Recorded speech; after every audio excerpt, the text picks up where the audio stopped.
Ayun, good morning, good afternoon, good evening sa lahat. Welcome to my YouTube channel, Roselski TV. Guys, andito tayo para mag-vlog po ulit. At bibigyan lang natin ng counting highlights.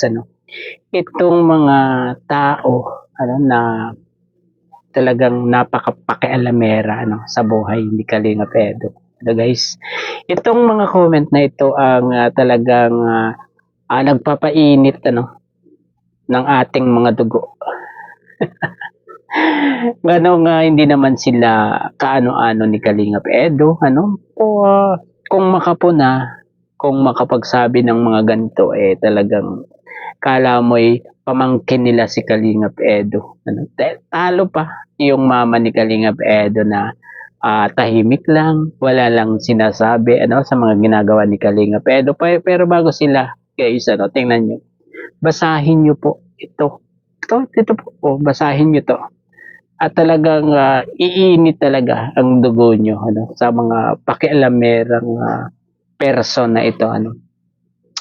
Guys, hindi naman sila kaano-ano, di ba, ni Kalinga Edo, pero bakit ganyan sila, parang concern na concern sila kay Kalinga Edo, pero mali, mali ang pamamaraan nila, di ba? At ang dating talagang nangingialam sila sa buhay ni Kalinga Edo, di ba? Nangingialam sila sa mga desisyon, sa mga ginagawa ni Kalinga Edo. Guys, mga taga-suporta ba ito ni Kalinga Edo? Or mga one-sided ba ito? Or mga basher? Hindi natin alam, Kasi yung mga sinasabi nila parang sinasabi lang ito ng mga tiyahin.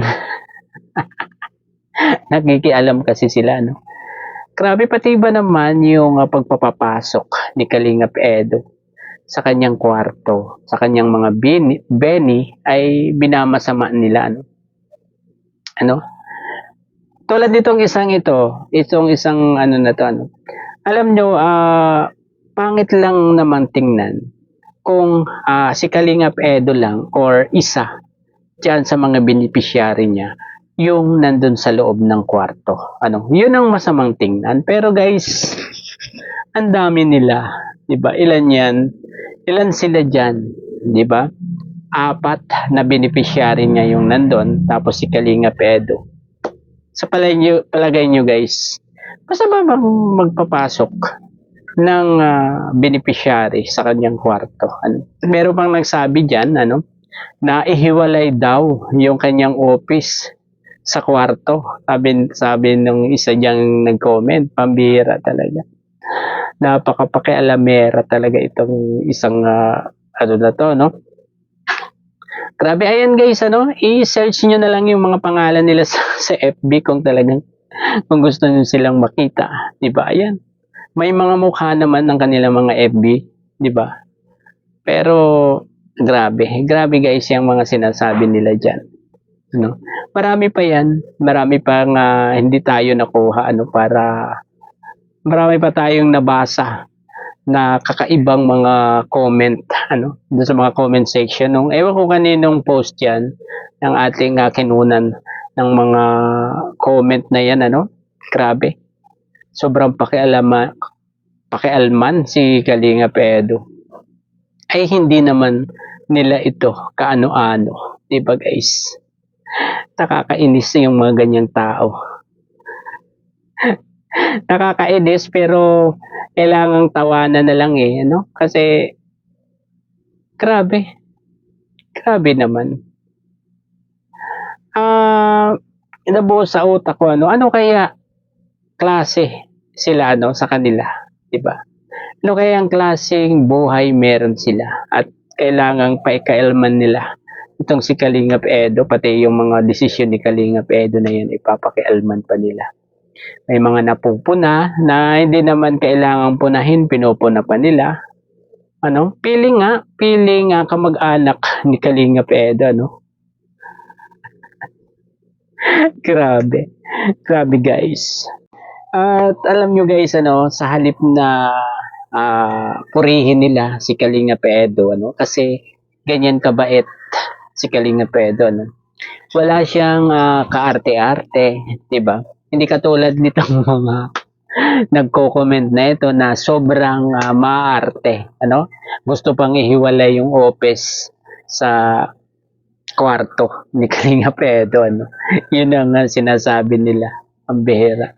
At kailangan daw yung mga Benny, ano, mga bisita ni Kalinga Edo ay nasa sala lang, ano?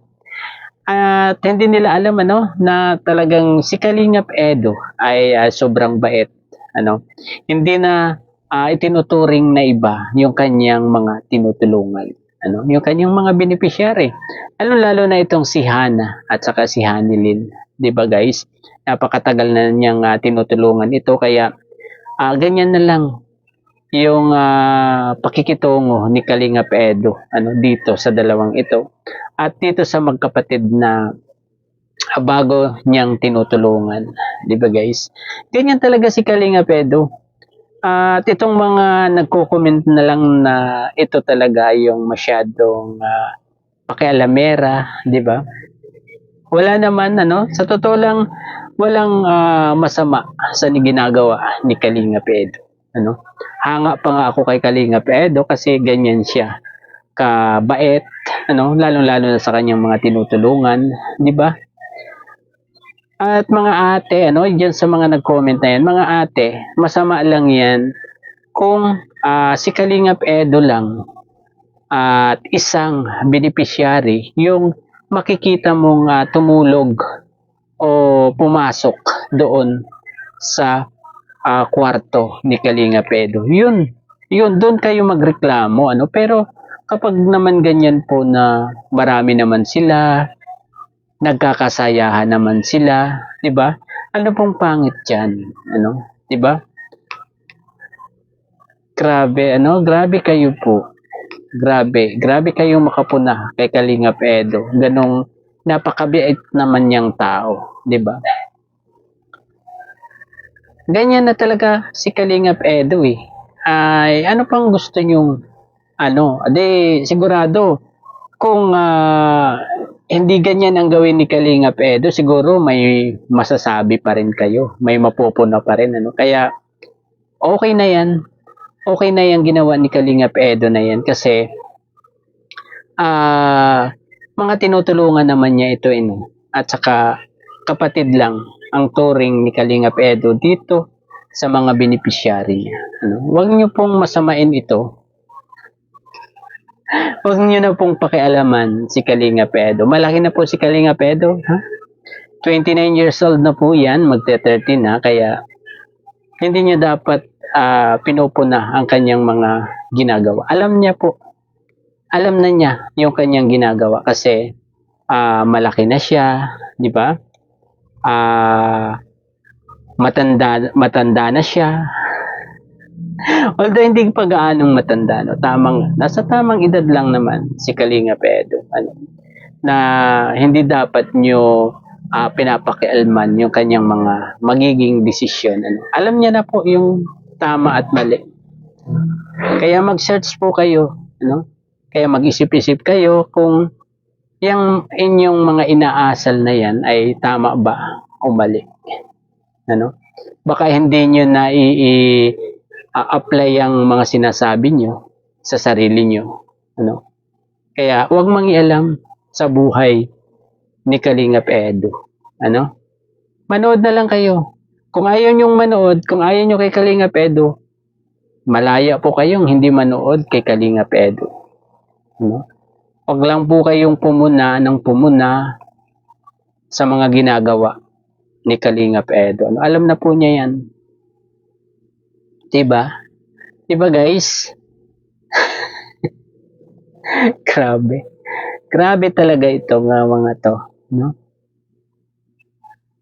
Marami pa yan guys, ano, hindi na natin nilahat kasi nako, marami, baka mapuno na itong ating wall, ano, ng mga message, mga comment doon sa isang upload sa Facebook, ano.